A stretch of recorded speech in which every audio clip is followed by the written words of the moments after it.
So, welcome to my back porch for installment number 1 of my video journal of reading through the book of Acts. We've got AHA sparkling water, pomegranate blueberry flavored. We have a lovely 70-75 degree day, and we have the flowers and the cilantro and the mint. And the occasional siren going by in the background.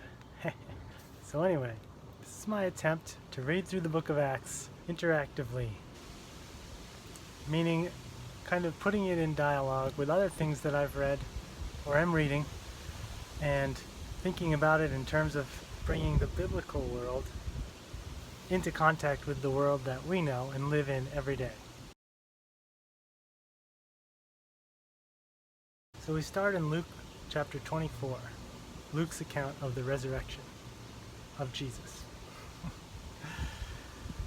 So what do you say about a thing like the resurrection? There's really too much to say, so you can't be complete. But I'm going to try and pick out a few facets of Luke's account of the resurrection.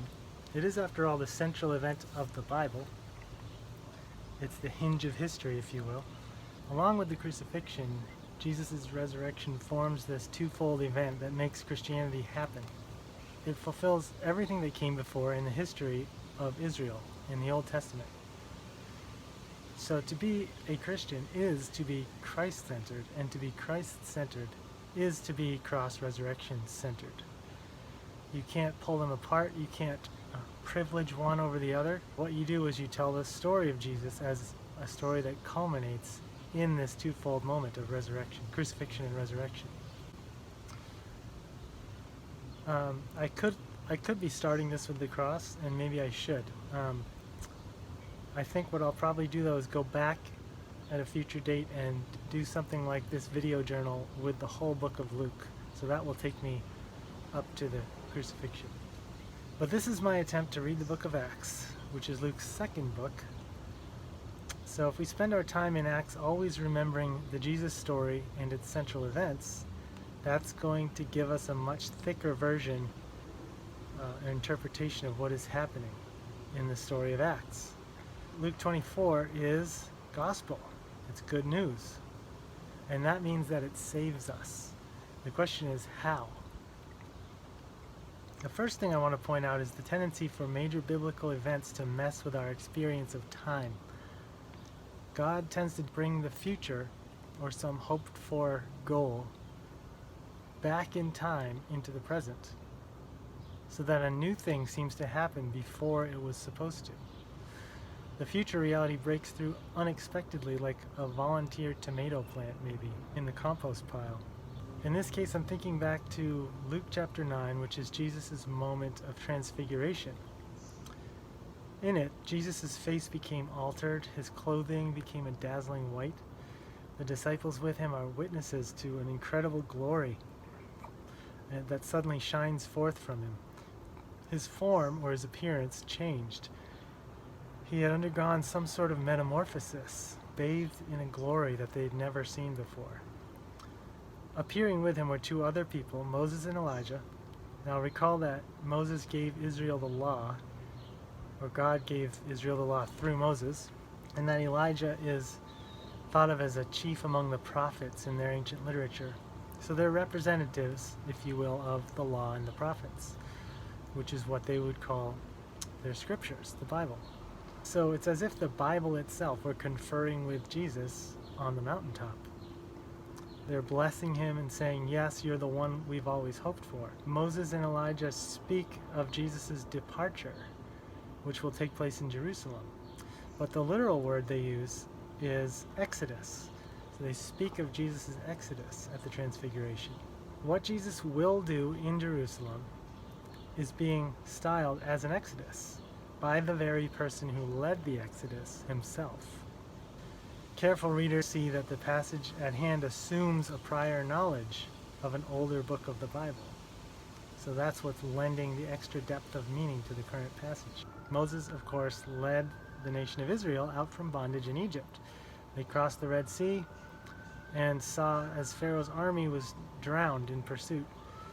The mighty arm of God had saved the Israelites in order to reestablish them as a people, his people, in covenant with him. And all of this lies behind what Moses and Elijah are speaking about at the Transfiguration. Back to chapter 24. We have the women at the tomb, which they find empty, and nearby are two men in dazzling white robes.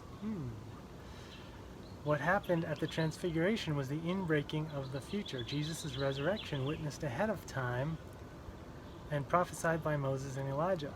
Where that moment quickly receded or faded, now it's here in fullness. In dying and rising, Jesus has effected the new Exodus. His mortal body is transfigured. His new life lived in incorruptibility and immortality. What was once merely hinted at in a fleeting glimpse is now the permanent reality.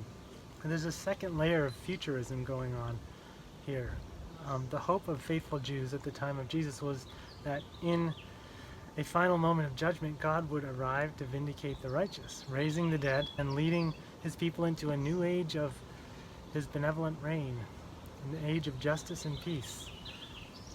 Just as the future resurrection of Jesus once reached back in time and displayed itself in the Transfiguration, in the same way, the future resurrection of the whole new humanity has now reached backwards into Luke 24 and displayed itself in Jesus, in the resurrection of this one man.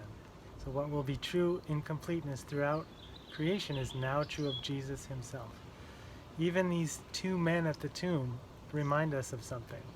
Before, the disciples saw three men, Jesus, Moses, and Elijah, and then quickly the other two disappeared and only Jesus remained. Now, however, two men remain where Jesus once was, again speaking about his departure. He is not here, they say. He is risen. Remember? This is what he always said would happen. I've delivered exactly one sermon in my life. My church at the time invited a friend and I to speak about the resurrection of Jesus and what it means for the formation of disciples. So our passage at that moment was Hebrews 2:14 and 15. And for my money, there's probably no better passage about the meaning of the resurrection, although 1 Corinthians 15 and Romans 8 are probably contenders. But the point of the sermon was quite simple. It had to do with fear. Fear meaning not the momentary feeling that passes, but the deep abiding fear of loss and failure, or death and pain, or shame and rejection. This lasting malignant fear, often not even noticed, something that lurks even beneath the feelings. It has a measure of control over our actions, our priorities, our very natures. It may be well managed or unnoticed. It may not look like a phobia. It may even be rational. It may be explainable. It may seem perfectly reasonable. But it moves deeper than we know, deeper than perceived motives, conditioning our being. So, for instance, it may be perfectly natural to take certain steps to prevent injury. What about when we expect injury behind every rock and bush? Every stray word in a conversation is suspected of malicious intent. Every headline reveals the world's precarious state, making us more vulnerable than ever. The entire industry of advertising succeeds when it causes you, the consumer, to fear life without its product, or at least the social acceptance having that product brings. Political campaigns thrive on the unsubtle insinuations of fear of what will happen to our country or our state if the opponent wins the race. Tyranny of all kinds succeeds when one principal condition holds, and that is the fear of the population being tyrannized. The Hebrews passage I mentioned says this about Jesus. Since therefore the children share in flesh and blood, he himself likewise partook of the same things, that through death he might destroy the one who has the power of death, namely Satan, and deliver all those who through fear of death were subject to lifelong slavery. So remember Jesus' new Exodus? This is it. His resurrection destroyed the fear of death. I should say his death and resurrection destroyed the fear of death, liberating the captives who were held in slavery by fear. Who is Satan in this passage? He's the one who weaponizes fear to keep people in slavery, to control them. How does Jesus defeat him? By eliminating the fear of death, by partaking fully in human life. Jesus' willing advance through death and into glorious resurrection shows those watching that the once terrible power that death seemed to have is actually quite minuscule. So do a thought experiment here with me. Imagine a room full of people. All of a sudden, one of these people proclaims that he's a god and that he must be obeyed, and then shoots the first 3 people who do not comply. What do you have here? You have a dictator, of course. You have a very effective exercise of the fear of death as a weapon to control people's behavior. The dictator's goal is to enslave those around him. Maybe he rewards an inner circle of his adoring fans, but in the end, his friends and his enemies alike are in slavery to him.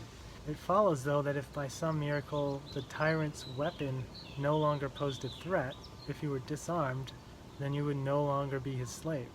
Perhaps you discover that there are no more bullets in the gun, or that it has malfunctioned, it's unusable.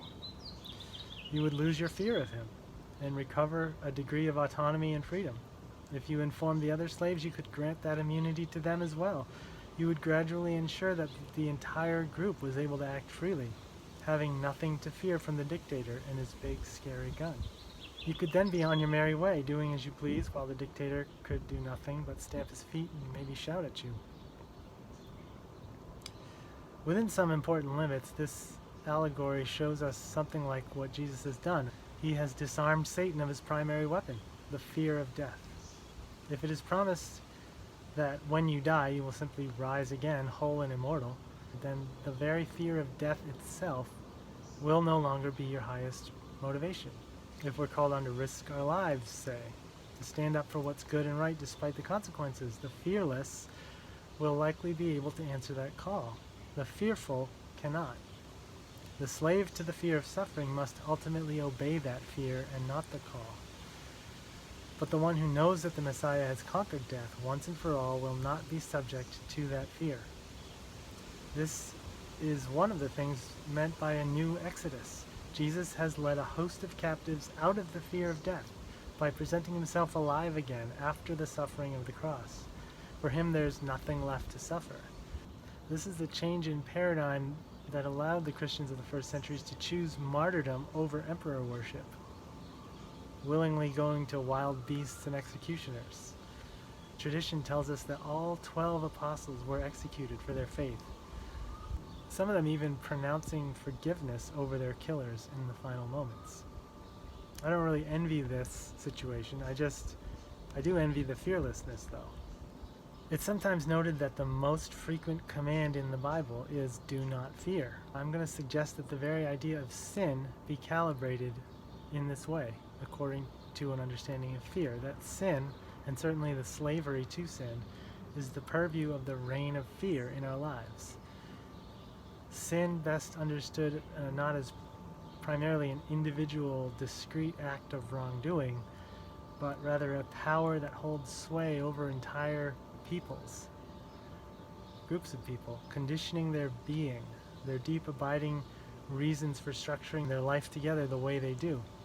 Remember, the point of the Exodus is not the liberation of an individual, it's the liberation of an entire nation unto the establishing of a covenant with God for the nation. Sin is their bondage, understood sociologically or collectively, the power that holds them in thrall. None of this absolves an individual person from doing the wrong, because ultimately we all collude with the systems that we live under. But liberation from this situation cannot be understood primarily as an individual matter, nor as simply a matter of changing our immoral acts or desires. At this point, some people would point out that it's about the heart. It's all about the heart. I'm going to ask us to go one further than that. I don't think it's all about the heart. I think it's partly about the heart. Going beyond the heart, our hearts are formed and conditioned by external forces. From the moment we come into the world, we don't form our hearts. We're not self-made. That means we don't stop at the examination of the heart, but of the entire world into which the heart arrives and to which its formation is submitted. So taking sin seriously means taking seriously the structures and orders, social and political and economic, of the world under which we live and move and are held in fear, and actually ultimately make sin the only choice possible. Remember the dictator analogy? Who stands up and resists the threat of death? Not many, if any at all. But for Christians to cease the fear of death and leave slavery behind means intrinsically the recognition that the very power under which we live has changed. It is not the power of sin anymore. It is the power of the risen, reigning Christ himself. That all of life together as a newly humanized people must be rethought in this image, in the image of the risen Christ, so that the structures and orders we submit to, at the very least, make possible obedience to his authority.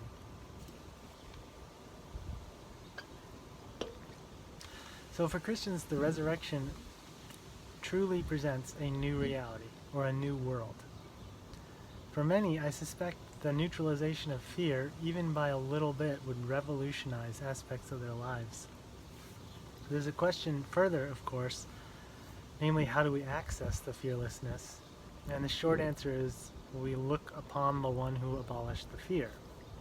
We behold Jesus himself.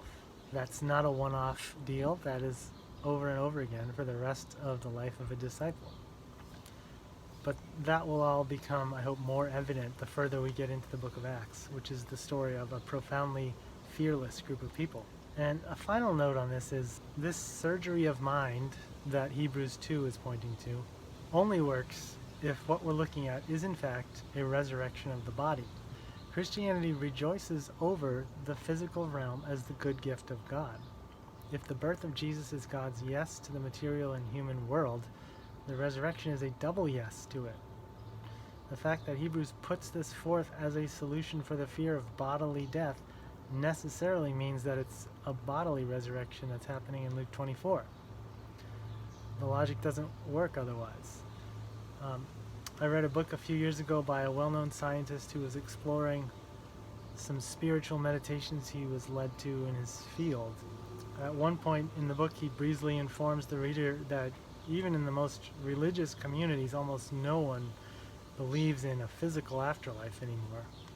And that sounded very strange to me, because I happen to know that every one of the three major monotheistic religions traditionally teach the resurrection of the body and a future life in a physical world. Judaism, Islam, and Christianity, all three. It's not even on the periphery either. For Christians, it's with Christ himself as the center. It is the life we expect. So I don't expect everyone to believe the same things that I do, but it's kind of a strange commentary on our times when the most knowledgeable and well-studied people in the world have no idea what religions fundamentally teach. Evangelical Christians as well have given me pushback at times against the idea that we look forward to a fully embodied life. I've heard things like, our faith isn't physical, it's metaphysical, or something. The empty tomb in Luke 24 refutes all of this foolishness. Only the grave clothes remained in the tomb. There was no corpse to be found. The body of Jesus that died is the body of Jesus that rose and was witnessed by many, albeit it was dramatically changed. So all these attempts to enlighten the faith away from a fully embodied resurrection are just justifying the rejection of physicality itself, and thus any care and concern we might have as physical beings for the real world. There's a strange moment in John's Gospel when the risen Christ is said to have joined his disciples who are meeting in a locked room. Perplexing as this is, I've heard some say that it's evidence that Jesus' risen state is non-physical, to the point that walls are no barrier to him, as if he's a phantasm or a formless image or something. It's likely explainable in the exact opposite way. Jesus is more embodied than anything in the world we know. The reason he's able to enter a locked room is because the walls and the door themselves are phantasmic, insubstantial, compared to his own body. So as the scientist author I mentioned would probably confirm, something like this is borne out by atomic physics. The particles of matter that make up solid things are vast distances apart relative to their size. Electrons, for instance, circle the nucleus of an atom at proportions comparable to the planets orbiting the sun. In other words, we are mostly empty space. In Jesus' resurrection, however, he has become filled in, or heavier. The very matter of his body is denser. In C.S. Lewis's incredible meditation on heaven and hell, The Great Divorce, the souls in hell are invited to visit heaven on a flying bus. And when they reach the heavenly country, they are surprised to find the grass piercing their feet, causing pain. And they can't pick the apples off the trees. Everything they touch is more solid, or more firm than they are. Their strength fails. They're even called ghosts, because to look at them is to see right through them. The inhabitants of heaven, on the other hand, are larger, they're heavier, they're opaque, and they're able to walk freely and enjoy the fullness of the physical world they live in. So meditate on what all this means for life on earth as those who hope in the resurrection. It becomes impossible to regard either politics or embodied life in the same way anymore. Christians do not believe in a salvation future that is anything less than fully physical life. It's not something super spiritual or primarily having to do with an inner spark of consciousness that after death moves past this merely physical life into something more important, like an energetic communion with the cosmos or something. If anything, we're more ghostly right now than we will be then. Christianity is about a dead man who lives again in history, and this man's life becoming the pattern for all expectation of salvation. To have seen that, or to have it witnessed to you, is to be party to the breaking forth of a glorious future into the present. Everything changes. Our fear and the structures we create that thrive on our fear, our view of our own bodies and the bodies of others. We are witnessing a new exodus by which God establishes his people as a nation under a new covenant in Christ's blood. The resurrection is the window into the future of the whole world. It's the explosive event that causes and sustains the Jesus movement onward into the book of Acts and up to the present.